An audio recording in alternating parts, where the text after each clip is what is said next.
ਵਾਹਿਗੁਰੂ ਜੀ ਕਾ ਖਾਲਸਾ ਵਾਹਿਗੁਰੂ ਜੀ ਕੀ ਫਤਿਹ। ਮੈਂ ਤੁਹਾਡੀ ਹੋਸਟ ਨੀਲਮ ਕੌਰ ਤੇ ਮੈਂ ਟੀਵੀ 84 ਦੇ ਸਾਰੇ ਦਰਸ਼ਕਾਂ ਦਾ ਦਿਲੀ ਸਵਾਗਤ ਕਰਦੀ ਹਾਂ ਪ੍ਰੋਗਰਾਮ ਸੱਚੋ ਸੱਚ ਵਿੱਚ। ਰੋਜ਼ਾਨਾ ਦੀ ਤਰ੍ਹਾਂ ਤੁਹਾਡੇ ਤੇ ਸਾਡੇ ਹਰਮਨ ਪਿਆਰੇ ਡਾਕਟਰ ਅਮਨਜੀਤ ਸਿੰਘ ਮੇਰੇ ਨਾਲ ਬੈਠੇ ਹੋਏ ਨੇ। ਆਓ ਨਾਲ ਮਿਲ ਕੇ ਪ੍ਰੋਗਰਾਮ ਸ਼ੁਰੂ ਕਰਦੇ ਹਾਂ। ਜੀ doctor Sahib, welcome to our show. ਸ਼ੁਕਰੀਆ ਜੀ ਡਾਕਟਰ ਸਾਹਿਬ, ਅੱਜ 3 ਫਰਵਰੀ 2015 21 ਮਾਘ ਨਾਨਕਸ਼ਾਹੀ ਸੰਮਤ 546 ਦਾ ਦਿਨ ਹੈ ਤੇ ਪ੍ਰੋਗਰਾਮ ਦੇ ਸ਼ੁਰੂ ਵਿੱਚ ਜਿਵੇਂ ਕਿ ਤੁਸੀਂ ਸਾਡੇ ਦਰਸ਼ਕਾਂ ਨੂੰ ਹਮੇਸ਼ਾ ਹੀ ਕੋਈ ਨਾ ਕੋਈ ਅਹਿਮ ਵਿਸ਼ਾ ਦੱਸਦੇ ਹੋ, ਅੱਜ ਕਿਹੜਾ ਵਿਸ਼ਾ ਦੱਸਣ ਜਾ ਰਹੇ?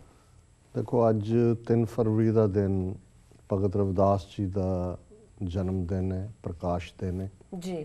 ਔਰ ਭਗਤ ਰਵਿਦਾਸ ਜੀ ਉਹਨਾਂ ਮਹਾਨ ਭਗਤਾਂ ਚੋਂ ਨੇ ਜਿਨ੍ਹਾਂ ਦੀ ਬਾਣੀ ਨੂੰ ਗੁਰੂ ਅਰਜਨ ਸਾਹਿਬ ਨੇ ਗੁਰੂ ਗ੍ਰੰਥ ਸਾਹਿਬ ਦੇ ਵਿੱਚ ਅੰਕਿਤ ਕੀਤਾ। ਉਹਨਾਂ ਦੀ ਬਾਣੀ ਦੇ 40 ਸ਼ਬਦ ਗੁਰੂ ਗ੍ਰੰਥ ਸਾਹਿਬ 'ਚ ਦਰਜ ਨੇ ਜੀ।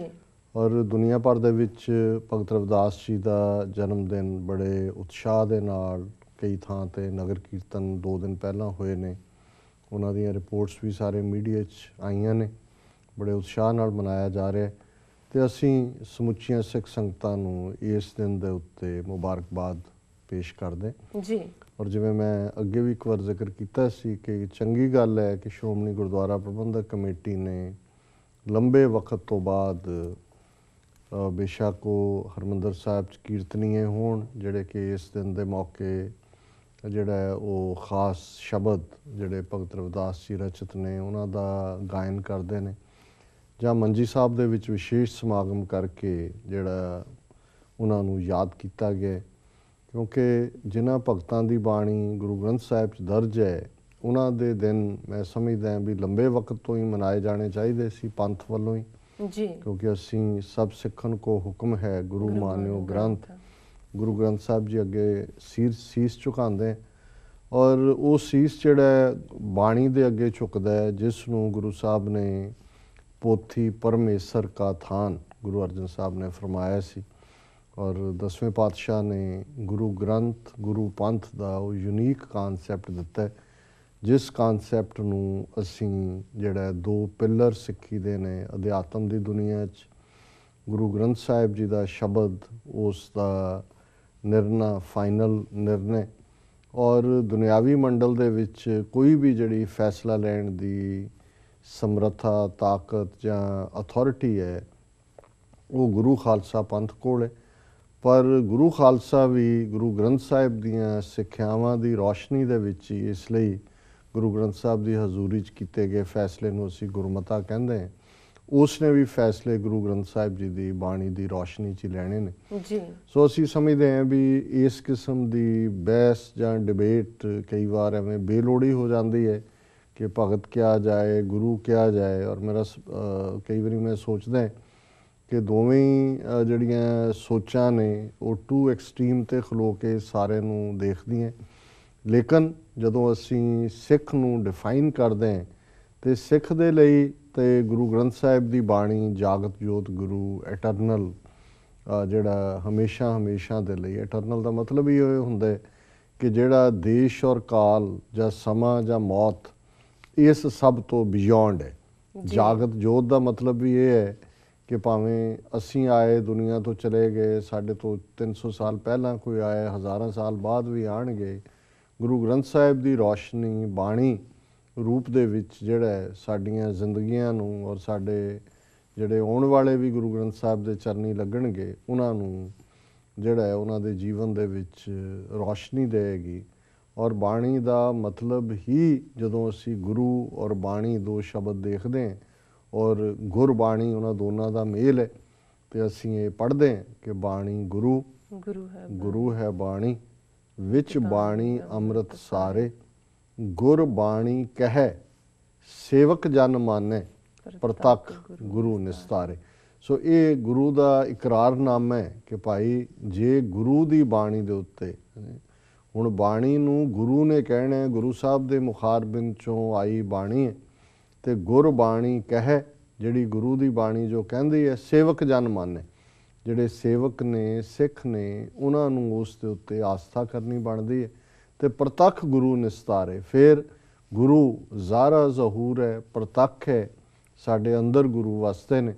ਔਰ ਮੈਂ ਖਾਸ ਤੌਰ 'ਤੇ ਜਦੋਂ ਭਗਤ ਰਵਿਦਾਸ ਜੀ ਦੀ ਬਾਣੀ ਦੇ 40 ਸ਼ਬਦ ਉਹਨਾਂ ਨੂੰ ਪੜ੍ਹਦਾ ਹੈ, ਸਮੇਂ-ਸਮੇਂ ਸੁਣਦਾ ਹੈ ਕੀਰਤਨ ਰੂਪ ਦੇ ਵਿੱਚ। ਤੇ ਮੈਂ ਦੇਖਦਾ ਵੀ ਕਿਸ ਤਰ੍ਹਾਂ ਇੱਕ ਸੇਵਕ ਰੂਪ ਦੇ ਵਿੱਚ, ਇੱਕ ਦੀਨ ਰੂਪ ਦੇ ਵਿੱਚ, ਹਮ ਸਰ ਦੀਨ ਦਇਆਲ ਨਾ ਤੁਮ ਸਰ, ਅਬ ਪਤਿਆਰ ਕਿਆ ਕੀਜੇ, ਜੀ ਕਿ ਮੇਰੇ ਵਰਗਾ ਦੀਨ ਕੋਈ ਨਹੀਂ ਤੇ ਤੇਰੇ ਵਰਗਾ ਦੀਨਾਂ ਨੂੰ ਪ੍ਰਤਪਾਲਨ ਵਾਲਾ ਕੋਈ ਨਹੀਂ, ਹੁਣ ਤੂੰ ਕਿਹੜੀ ਪ੍ਰੀਖਿਆ ਕਰ ਰਹੇ। ਤੇ ਫਿਰ ਉਹੀ ਕਿਤੇ ਇਹ ਹੈ ਤੇ ਕਿਤੇ ਉਹ ਅਵਸਥਾ ਆ ਜਾਂਦੀ ਹੈ ਕਿ ਤੋਹੀ ਮੋਹੀ ਮੋਹੀ ਤੋਹੀ ਅੰਤਰ ਕੈਸਾ, ਕਨਕ ਕਟਕ ਜਲ ਤਰੰਗ ਜੈਸਾ, ਕਿ ਹੇ ਮੇਰੇ ਪਿਆਰੇ, ਹੇ ਮੇਰੇ ਵਾਹਿਗੁਰੂ, ਤੇਰੇ ਤੇ ਮੇਰੇ 'ਚ ਕੀ ਫਰਕ ਹੈ। ਜਿਵੇਂ ਪਾਣੀ ਦੇ ਵਿੱਚ ਪਾਣੀ ਦੀਆਂ ਤਰੰਗਾਂ ਉੱਠਦੀਆਂ ਨੇ, ਪਾਣੀ ਦੇ ਵਿੱਚ ਹੀ ਸਮਾ ਜਾਂਦੀਆਂ ਨੇ, ਉਹ ਤਾਂ ਪਾਣੀ ਰੂਪ ਨੇ, ਉਹ ਤਰੰਗਾਂ ਪਾਣੀ ਨਾਲੋਂ ਵੱਖਰੀਆਂ ਕਿਵੇਂ ਨੇ। ਤੇ ਕਨਕ ਕਟਕ ਜਲ ਤਰੰਗ ਜੈਸਾ, ਜਲ ਦੀ ਤਰੰਗ ਤੇ ਜਲ ਇੱਕ ਹੈ।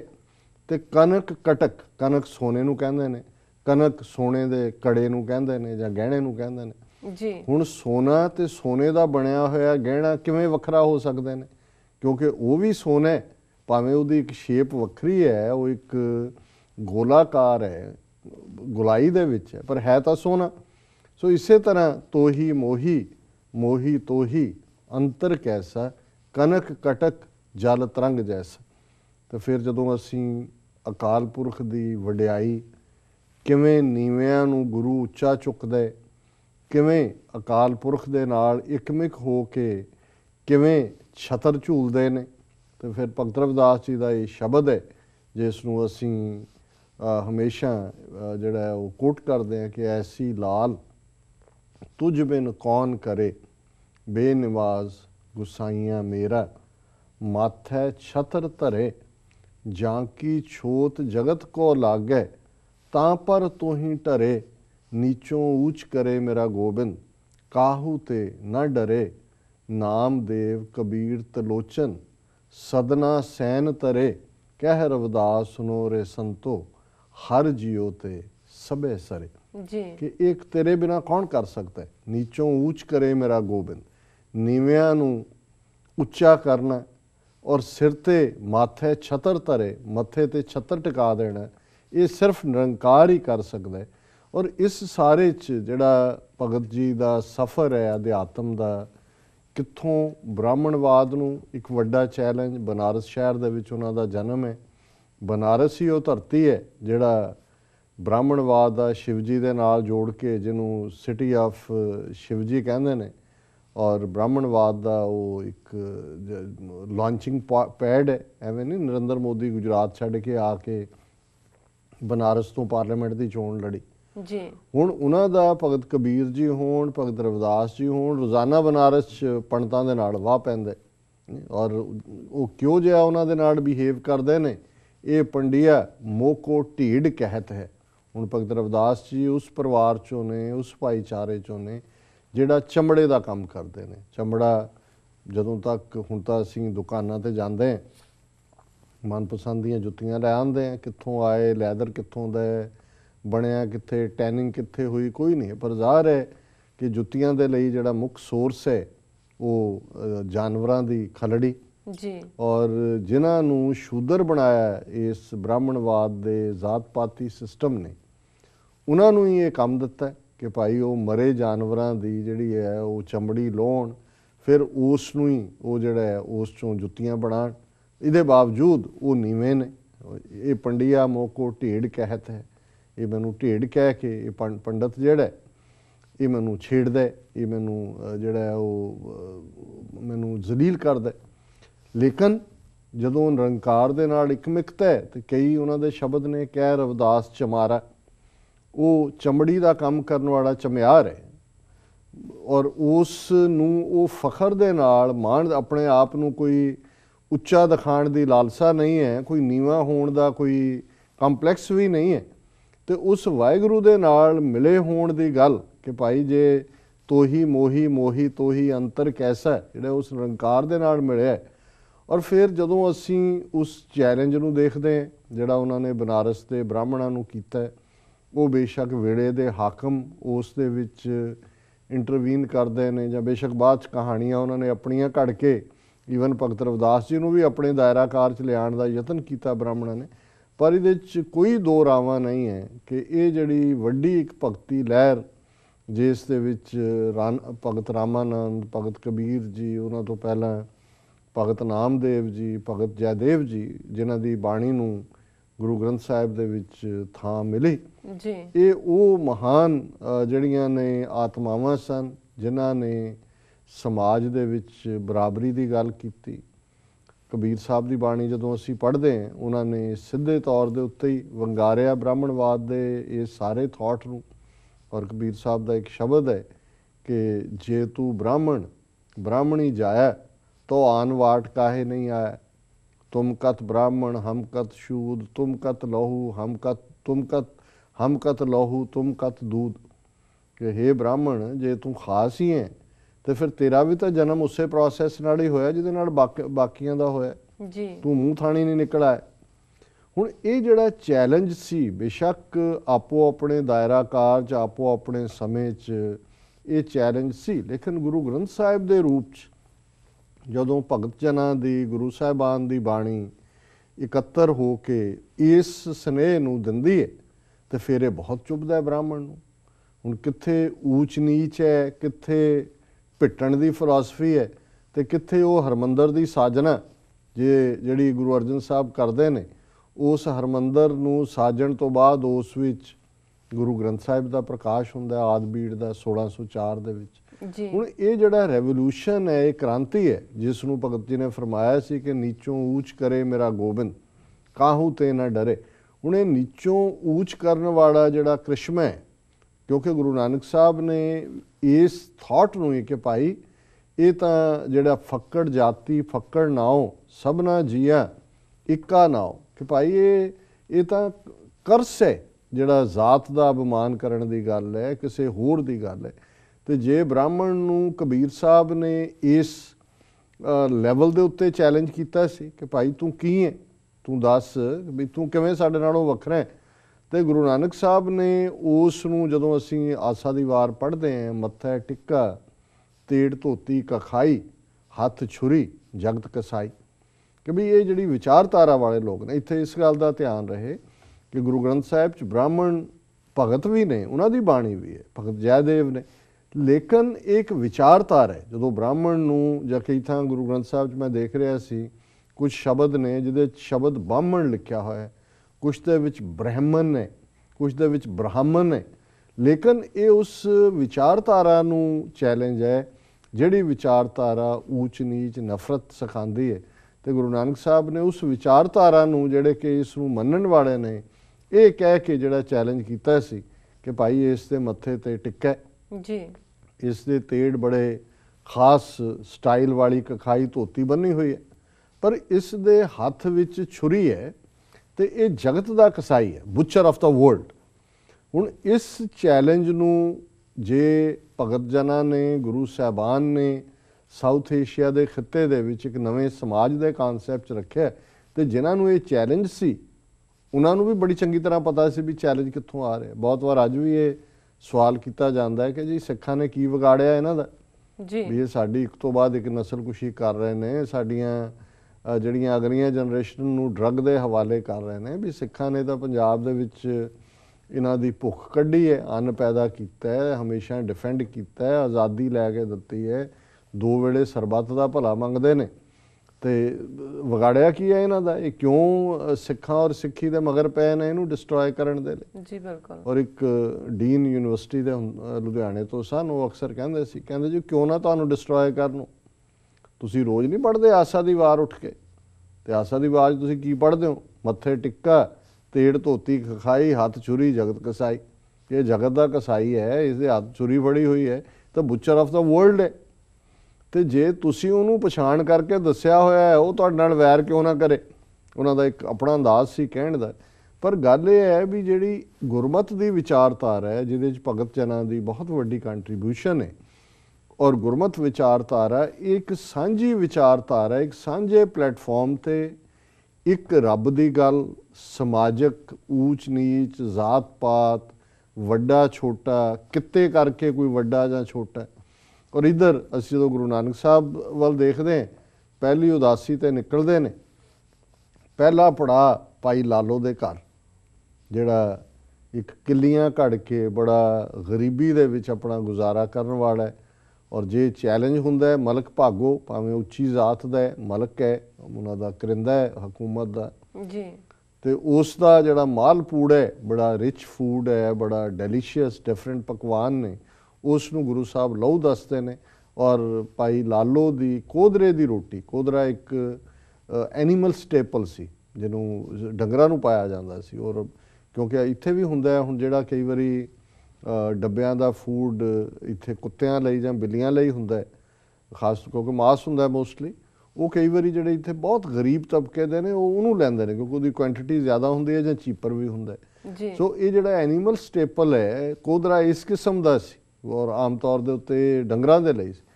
ਸੋ ਉਹਦੀ ਰੋਟੀ ਉਹੀ ਉਹ ਅਫੋਰਡ ਕਰ ਸਕਦਾ ਸੀ ਜਿੰਨੀ ਕੁ ਉਹਦੀ ਕਿਰਤ ਸੀ। ਸੋ ਗੁਰੂ ਸਾਹਿਬ ਨੇ ਕੋਧਰੇ ਦੀ ਰੋਟੀ ਤਾਂ ਕਬੂਲ ਕੀਤੀ, ਲੇਕਿਨ ਜਿਹੜੇ ਮਾਲ ਪੂੜੇ ਸੀ, ਉਹ ਕੋਧਰੇ ਦੀ ਰੋਟੀ ਦੁੱਧ ਹੈ, ਮਾਲ ਪੂੜੇ ਪਾਪ ਦੀ ਕਮਾਈ, ਐਕਸਪਲੋਇਟਡ ਲੇਬਰ, ਉਹ ਖੂਨ ਹੈ।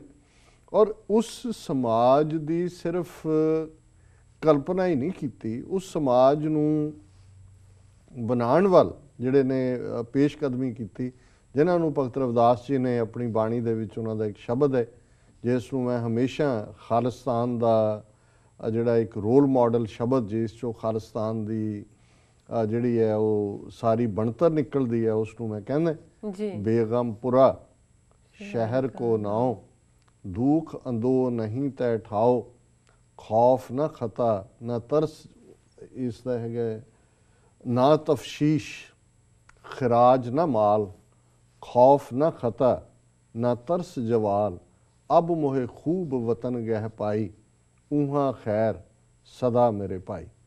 ਕਿ ਉਹ ਸਿਸਟਮ ਜਿੱਥੇ ਕੋਈ ਤਫਸ਼ੀਸ਼ ਨਹੀਂ ਹੈ, ਕੋਈ ਬੇਮਤਲਬ ਪੁੱਛਗਿੱਛ ਨਹੀਂ ਹੈ, ਕੋਈ ਖਰਾਜ ਨਹੀਂ ਹੈ, ਨਾ ਕੋਈ ਵਾਧੂ ਦੇ ਟੈਕਸ ਨੇ, ਨਾ ਕੋਈ ਖੌਫ ਦਿੰਦਾ ਹੈ ਹਾਕਮ। ਉਹਨੂੰ ਖੌਫ ਦੇਣ ਵਾਲਿਆਂ ਨੂੰ ਗੁਰੂ ਨਾਨਕ ਸਾਹਿਬ ਨੇ ਆਇਡੈਂਟੀਫਾਈ ਕੀਤਾ ਸੀ ਕਿ ਰਾਜੇ ਸ਼ੀਂ ਮੁਕੱਦਮ ਕੁੱਤੇ, ਜਾਏ ਜਗਾਇਨ ਬੈਠੇ ਸੁੱਤੇ, ਚਾਕਰ ਨਹਿੰਦਾ ਪਾਇਨ ਕਾਓ, ਰੱਤ ਪਿੱਤ ਕੁੱਤਿਓ ਚਟ ਜਾਓ। ਇਹ ਜਾਏ ਜਗਾਇਨ ਬੈਠੇ ਸੁੱਤੇ ਜਿਨ੍ਹਾਂ ਨੇ 80ਵਿਆਂ ਦਾ ਦੌਰ ਦੇਖਿਆ, 90ਵਿਆਂ ਦਾ ਦੌਰ ਦੇਖਿਆ, ਕਿਵੇਂ ਅੱਧੀ ਰਾਤ ਨੂੰ ਹਰਲ ਹਰਲ ਕਰਦੀ ਪੰਜਾਬ ਪੁਲਿਸ, ਸਿਕਿਉਰਿਟੀ ਦਸਤੇ ਆ ਕੇ ਪਿੰਡਾਂ 'ਚ ਧਮਕਦੇ ਸੀ, ਘਰਾਂ 'ਚ ਧਮਕਦੇ ਸੀ, ਮਾਵਾਂ ਦੇ ਸਾਹਮਣੇ ਧੂ ਕੇ ਪੁੱਤਾਂ ਨੂੰ ਲੈ ਜਾਣਾ, ਭੈਣਾਂ ਦੇ ਸਾਹਮਣੇ ਭਰਾਵਾਂ ਨੂੰ ਲੈ ਜਾਣਾ, ਪਤਨੀਆਂ ਨੂੰ ਜ਼ਲੀਲ ਕਰਨਾ, ਉਹਨਾਂ ਦੇ ਪਤੀਆਂ ਨੂੰ ਲੈ ਜਾਣਾ, ਜੇ ਬੱਚੇ ਛੋਟੇ ਆ ਉਹਨਾਂ ਨੂੰ ਮਾਰ ਕੇ ਚਪੇੜਾਂ, ਜਿਹੜਾ ਉਹਨਾਂ ਨੂੰ ਧੂ ਕੇ ਜਿਹੜੀ ਬਾਹਰ ਗੱਡੀ ਖੜੀ ਹੈ ਪੁਲਿਸ ਦੀ ਹਰਲ ਹਰਲ ਕਰਦੀ, ਉਹਦੇ 'ਚ ਲੈ ਜਾਣਾ।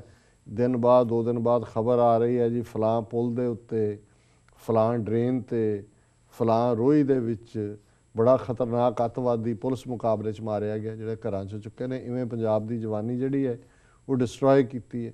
ਹੁਣ ਇਹ ਉਹ ਡਰ ਦੇਣ ਵਾਲੀ ਸਟੇਟ ਹੈ, ਅਤੇ ਇੱਥੇ ਉਹ ਸਟੇਟ ਹੈ ਜਿੱਥੇ ਖੌਫ ਨਾ ਖਤਾ ਨਾ ਤਰਸ ਜਵਾਲ, ਅਬ ਮੋਹੇ ਖੂਬ ਵਤਨ ਗਹਿ ਪਾਈ, ਊਹਾਂ ਖੈਰ ਸਦਾ ਮੇਰੇ ਭਾਈ। ਕਿ ਉੱਥੇ ਸਦਾ ਖੈਰ ਹੈ, ਕਾਇਮ ਦਾਇਮ ਸਦਾ ਪਾਤਸ਼ਾਹੀ, ਦੋਮ ਨਾ ਸੇਮ ਏਕ ਸੁਆਹੀ। ਉੱਥੇ ਕੋਈ ਦੂਸਰੇ ਦਰਜੇ ਦਾ, ਕੋਈ ਤੀਸਰੇ ਦਰਜੇ ਦਾ, ਅਵਲ ਦੋਮ ਸੇਮ, ਇਹ ਪੁਰਾਣੀ ਕਾਊਂਟਿੰਗ ਸੀ ਕਿ ਬਈ ਕੋਈ ਦੂਸਰੇ ਤੀਸਰੇ ਦਰਜੇ ਦਾ ਸ਼ਹਿਰੀ ਨਹੀਂ ਹੈ, ਸਾਰੇ ਹੀ ਅਵਲ ਨੇ, ਸਾਰੇ ਹੀ ਬਰਾਬਰ ਦੇ ਸ਼ਹਿਰੀ ਨੇ। ਹੁਣ ਇਹ ਜਿਹੜਾ ਬੇਗਮਪੁਰ ਹੈ, ਇਹੀ ਉਹ ਕਾਨਸੈਪਟ ਹੈ। ਜਦੋਂ ਅਸੀਂ, ਇਹ ਸਿਰਫ ਇੱਕ ਅਧਿਆਤਮ ਦੀ ਦੁਨੀਆ 'ਚ ਹੀ ਨਹੀਂ ਵਸਦਾ, ਇਹ ਧਰਤੀ ਦੇ ਉੱਤੇ ਵੀ ਇਸ ਕਿਸਮ ਦਾ ਸਿਸਟਮ, ਜਿੱਥੇ ਕੋਈ ਦੋਮ ਸੇਮ ਨਾ ਹੋਏ, ਜਿੱਥੇ ਆਬਾਦਾਨ ਸਦਾ ਮਸ਼ਹੂਰ, ਜਿੱਥੇ ਕਿ ਹਮੇਸ਼ਾ ਉਸ ਕਿਸਮ ਦੇ ਲੋਕ ਜਿਹੜੇ ਨੇ ਉਹ ਬੜੇ ਆਪਣੇ ਆਪ ਦੇ ਵਿੱਚ ਕੰਟੈਂਟਡ ਹੋ ਕੇ ਸੈਰ ਕਰਦੇ ਹੋਣ, ਉਹ ਸਾਰਾ ਜਿਹੜਾ ਉਹ ਸਾਰੇ ਉਸ ਸ਼ਹਿਰ ਦੇ ਸ਼ਹਿਰੀ ਕਿਸੇ ਵੀ ਰੰਜ ਤੋਂ ਬਿਨਾਂ, ਕਿਸੇ ਵੀ ਐਕਸਪਲੋਇਟੇਸ਼ਨ ਤੋਂ ਬਿਨਾਂ, ਕਿਸੇ ਵੀ ਫੀਅਰ ਤੋਂ ਬਿਨਾਂ, ਜਿਹਨੂੰ ਗੁਰੂ ਅਰਜਨ ਸਾਹਿਬ ਨੇ ਫਰਮਾਇਆ ਸੀ ਕਿ ਹੁਣ ਹੁਕਮ ਹੋਆ ਮਿਹਰਵਾਨ ਦਾ, ਪੈ ਕੋਏ ਨਾ ਕਿਸੇ ਰੰਝਾਣ ਦਾ, ਸਭੇ ਸੁਖਾਲੀ ਵੁੱਠਿਆ ਹੁਣ ਹੋਆ ਹਲੀਮੀ ਰਾਜ ਜਿਉ। ਕਿ ਇਹ ਨਿਰੰਕਾਰ ਦਾ ਹੁਕਮ ਹੈ ਕਿ ਇੱਕ ਐਸਾ ਸਿਸਟਮ ਜਿੱਥੇ ਕੋਈ ਕਿਸੇ ਨੂੰ ਰਿੰਝਾਏ ਨਾ, ਤੰਗ ਨਾ ਕਰੇ, ਕੋਈ ਕਿਸੇ ਦਾ ਹੱਕ ਨਾ ਖੋਏ, ਕੋਈ ਝੂਠੇ ਪੁਲਿਸ ਮੁਕਾਬਲੇ ਨਾ ਹੋਣ, ਕਿਸੇ ਬੱਚੀ ਭੈਣ ਧੀ ਮਾਂ ਦੀ ਇੱਜ਼ਤ ਨਾ ਰੋਲੀ ਜਾਏ, ਕੋਈ ਗੁੰਡਾ ਰਾਜ ਨਾ ਹੋਏ। ਅੱਜ ਤੁਸੀਂ ਉਸ ਧਰਤੀ ਵੱਲ ਨਜ਼ਰ ਮਾਰੋ ਜਿੱਥੇ ਭਗਤ ਜਨ ਗੁਰੂ ਸਾਹਿਬਾਨ ਹੋਏ। ਉਹ ਗੁੰਡਾ ਤੰਤਰ ਹੈ ਜਿਹਨੂੰ ਇਹ ਲੋਕਤੰਤਰ ਕਹਿੰਦੇ ਨੇ, ਔਰ ਗੁੰਡਾ ਤੰਤਰ 'ਚ ਆ ਜਿਹੜੀ ਉਸ ਮੁਲਕ ਦੀ ਰਾਜਧਾਨੀ ਹੈ ਉਹ rape capital of the world ਹੈ ਦੁਨੀਆ ਦੇ ਵਿੱਚ, ਉਸ ਨੂੰ ਰੇਪ ਕੈਪੀਟਲ ਕਿਹਾ ਜਾਂਦਾ ਹੈ। ਕੋਈ ਮਹਿਫੂਜ਼ ਨਹੀਂ ਹੈ, ਕੋਈ ਇਮਾਨਦਾਰੀ ਨਾਂ ਦੀ ਕੋਈ ਚੀਜ਼ ਨਹੀਂ ਹੈ, ਉੱਤੋਂ ਥੱਲੇ ਤੱਕ ਸਭ ਕਰਪਟ ਨੇ, ਗੁੰਡੇ ਨੇ, ਕ੍ਰਿਮੀਨਲ ਨੇ। ਲੇਕਿਨ ਇਸ ਸਭ ਦੇ ਬਾਵਜੂਦ ਮੈਂ ਸਮਝਦਾ ਵੀ ਸਾਡੀ ਆਸ ਦੀ ਕਿਰਨ ਹਮੇਸ਼ਾ ਉਸ ਪੋਜ਼ਿਟਿਵ ਜਿਹੜੀ ਹੈ ਲਾਈਫ ਸਟਾਈਲ 'ਚੋਂ, ਉਸ ਪੋਜ਼ਿਟਿਵ ਨਿਸ਼ਾਨੇ 'ਚੋਂ ਆਉਣੀ ਚਾਹੀਦੀ ਹੈ ਜਿਹੜਾ ਗੁਰੂ ਗ੍ਰੰਥ ਸਾਹਿਬ ਦੇ ਰੂਪ 'ਚ, ਜਿਹੜਾ ਖਾਲਸੇ ਪੰਜ ਕਕਾਰੀ ਦੇ ਰੂਪ 'ਚ, ਜਿੱਥੇ ਕਿ ਫਿਰ ਪੰਜ ਕਕਾਰੀ ਖਾਲਸੇ ਦੇ ਜ਼ਿੰਮੇ ਇਹ ਕੰਮ ਲੱਗਦਾ ਹੈ। ਗੁਰੂ ਕਲਗੀਧਰ ਪਾਤਸ਼ਾਹ ਫਾਈਨਲ ਰੂਪ ਨੇ 10 ਜਾਮਿਆਂ ਦਾ, ਔਰ ਗੁਰੂ ਗ੍ਰੰਥ ਸਾਹਿਬ ਦੇ ਰੂਪ 'ਚ ਸਾਨੂੰ ਅਗਵਾਈ ਦੇ ਲਈ ਹਮੇਸ਼ਾ ਲਈ ਜਿਹੜੇ ਆ ਉਹ ਸੇਧ ਦੇ ਕੇ ਜਾਂਦੇ ਨੇ, ਹੁਕਮ ਕਰਕੇ ਜਾਂਦੇ ਨੇ ਜੀ। ਔਰ ਇਹ ਖਾਲਸੇ ਦੇ ਜ਼ਿੰਮੇ ਲੱਗਦਾ ਹੈ ਕਿ ਭਾਈ ਇਹ ਸਿਸਟਮ ਕਾਇਮ ਕਰਨਾ ਹੈ। ਖਾਲਸਾ ਸੋਏ ਜੋ ਨਿਰਧਨ ਕੋ ਪਾਲੇ, ਖਾਲਸਾ ਸੋਏ ਜੋ ਦੁਸ਼ਟ ਕੋ ਗਾਲੇ। ਨਿਰਧਨ ਦੀ ਪ੍ਰਤਪਾਲਨਾ ਕਰਨਾ, ਦੀਨ ਕੇ ਹੇਤ ਖਲੋਣਾ, ਜਿਹੜਾ ਭਗਤ ਕਬੀਰ ਸਾਹਿਬ ਨੇ ਜਦੋਂ ਫਰਮਾਇਆ ਸੀ ਕਿ ਭਾਈ ਰੱਬ ਦਾ ਬੰਦਾ ਉਹੀ ਹੈ, ਸੂਰਾ ਸੋ ਪਹਿਚਾਨੀਏ ਜੋ ਲੜੈ ਦੀਨ ਕੇ ਹੇਤ, ਜਿਹੜਾ ਦੀਨ ਦੇ ਲਈ, ਓਪਰੈਸਡ ਦੇ ਲਈ, ਸੁਪਰੈਸ ਦੇ ਲਈ, ਦਬੇ ਕੁਚਲੇ ਦੇ ਲਈ ਲੜਦਾ। ਪੁਰਜ਼ਾ ਪੁਰਜ਼ਾ ਕੱਟ ਮਰੇ ਕਬੂ ਨਾ ਛਾੜੇ ਖੇਤ। ਸੋ ਅੱਜ ਦੇ ਇਸ ਮੁਬਾਰਕ ਦਿਨ ਦੇ ਮੌਕੇ ਅਸੀਂ ਸਮੂਹ ਸਿੱਖ ਸੰਗਤਾਂ ਨੂੰ ਜਿਹੜੀ ਮੁਬਾਰਕਬਾਦ ਭੇਟ ਕਰਦੇ ਹਾਂ। ਜੀ ਡਾਕਟਰ ਸਾਹਿਬ, ਤੁਹਾਡਾ ਬਹੁਤ ਬਹੁਤ ਸ਼ੁਕਰੀਆ। ਇਸ ਨਾਲ ਲੈਣੇ ਬ੍ਰੇਕ। ਵੀਅਰਸ, ਤੁਸੀਂ ਕਿਤੇ ਨਹੀਂ ਜਾਣਾ, ਮਿਲਦੇ ਹਾਂ ਛੋਟੇ ਜਿਹੇ ਵਕਫੇ ਤੋਂ ਬਾਅਦ।